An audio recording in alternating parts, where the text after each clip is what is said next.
કલ્પના ઠક્કર મારી ગુજરાતીમાં તમારું સ્વાગત છે। હવે આજે આપણે બનાવવાનો છે ચાટ મસાલો, જે સલાડમાં વપરાય છે અને બહુ સરસ અને ટેસ્ટી લાગે છે। તો ચલો આપણે બનાવીએ ચાટ મસાલો।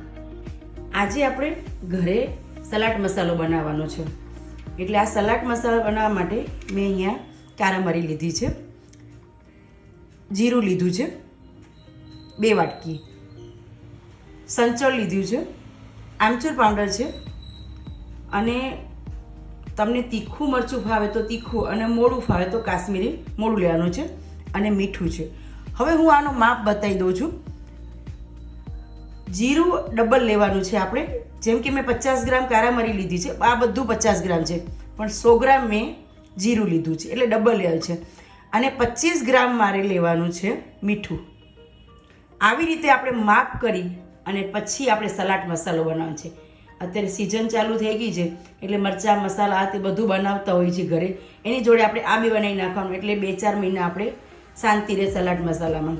તો ચલો આપણે બનાવવાનું ચાલુ કરીએ। હવે મેં નોનસ્ટિકની કઢાઈ લીધી છે, એમાં હું જીરું નાખી દઈશ। આ 100 ગ્રામ જીરું છે, હું બધું નાખી દઉં છું, અને હવે હું આને રોસ્ટ કરી નાખીશ, એટલે શેકી નાખીશ આને। આપણે જીરાને શેકી નાખવાનું, શેકીને એનો પછી પાવડર બનાવવાનો છે। કાચું જીરું નથી લેવાનું, કેમ કે કાચું લેશું તો ટેસ્ટ નહીં આવે, એટલે આપણે શેકી નાખવાનું છે। હવે જીરું આપણું શેકાઈ ગયું છે, એટલે આપણે સેજ એને ઠંડુ પાડી અને પછી મિક્સરમાં એને ફાઇન પાવડર બનાવી નાખવાનો છે। જો તમે એકદમ કલર બી ચેન્જ થઈ ગયો જીરાનો, એટલે આપણે હવે ઠંડુ કરશું। આપણે જીરું દળી નાખ્યું છે, સરસ મજાનો ફાઇન પાવડર થઈ ગયો છે। હવે આપણે આની અંદર સંચળ, આમચૂર પાવડર અને મીઠું એ આપણે આની અંદર નાખીને ફરી આપણે એકવાર દળી નાખવાનું છે। 3 વસ્તુ આપણે નાખી, અને જીરું તો હતું જ અંદર, બધું મેં મિક્સરમાં ફરી 3 4 મિક્સ કરી દીધું છે, એટલે હું આને બાઉલમાં કાઢી નાખીશ।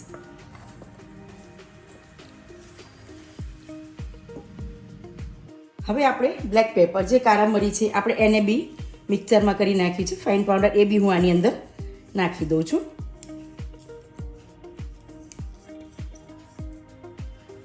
અને પછી નાખું છું આમાં મરચું।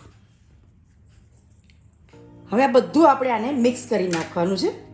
તમને આવી રીતે મિક્સ કરતા ના ભાવે તો ફરી એકવાર મિક્સરમાં ફેરી નાખવાનું, એટલે ફરી બધું મિક્સ થઈ જાય। આમને એમ કરશો તો બી ચાલશે। હવે તમે જોયું આપણો ચાટ મસાલો તૈયાર છે। આખો કલર બી જો તમે ચેન્જ થઈ ગયો છે, કેમ કે આપણે અંદર શેકેલું જીરું નાખ્યું છે, બ્લેક પેપર નાખ્યું છે, મરચું નાખ્યું છે। તમારે તીખું મરચું નાખવું હોય અને તીખાસવાળું જેને ભાવતું હોય તો અંદર અડધું તીખું મરચું બી નાખી શકીએ છીએ। સંચળ છે, અને આ તમે 6 મહિના સુધી એરટાઈટ ડબ્બામાં ભરી રાખો તો બી બિલકુલ બગડતું નથી, કેમ કે આ તો રોજ વપરાતી વસ્તુ છે, રોજ ઘરમાં સલાડ ખવાતા હોય છે, એટલે રોજ વપરાય છે, એટલે બગડતું નથી। 12 મહિનામાં તમે 2-3 વખત બનાવશો તો તમને મજા પડી જશે ખાવાની। તો ફ્રેન્ડ્સ, આવી જ રીતે તમે બનાવવાનો ટ્રાય કરજો। તો મારી નવી રેસીપી જોવા માટે કુકિંગ વિથ કલ્પનાને સબસ્ક્રાઈબ કરો, અને નીચે આપેલા બટનને લાઈક અને શેર કરો। ફ્રેન્ડ્સ, આપણે આવી જ રીતે મળતા રહીશું નવી રેસીપી સાથે। Bye bye, take care. હવે આપણો ચાટ મસાલો તૈયાર થઈ ગયો, તમે જો કલર બી આખો ચેન્જ થઈ ગયો છે। અને તમારે આની અંદર જો તીખું ખાવું હોય તો થોડું તીખું મરચું બી નાખી શકો છો, એકલું મોડું મરચું ના ભાવે તો કંઈ નહીં, પણ આની અંદર બધા ચટપટા સ્વાદ છે। આમચૂર પાવડર છે, બ્લેક પેપર છે, જીરું છે શેકેલું, સંચળ છે, આખું અલગ લાગે। જ્યારે તમે ટામેટાં અને કાકડીનું જે સલાડ બનાવો છો એની અંદર નાખીને ખાશો તો યમ્મી લાગશે, એકદમ બહુ મજા પડી જશે ખાવાની, અને તમને એમ થશે 1 નહીં 2 ડીશ ભરીને ખાઈ, એટલો સરસ મસાલો થાય છે। તો આવી જ રીતે તમે તમારા ઘરે બનાવવાનો ટ્રાય કરજો। અને ફ્રેન્ડ્સ, મારી નવી રેસીપી જોવા માટે કુકિંગ વિથ કલ્પનાને સબસ્ક્રાઈબ કરો, નીચે આપેલા બટનને લાઈક અને શેર કરો।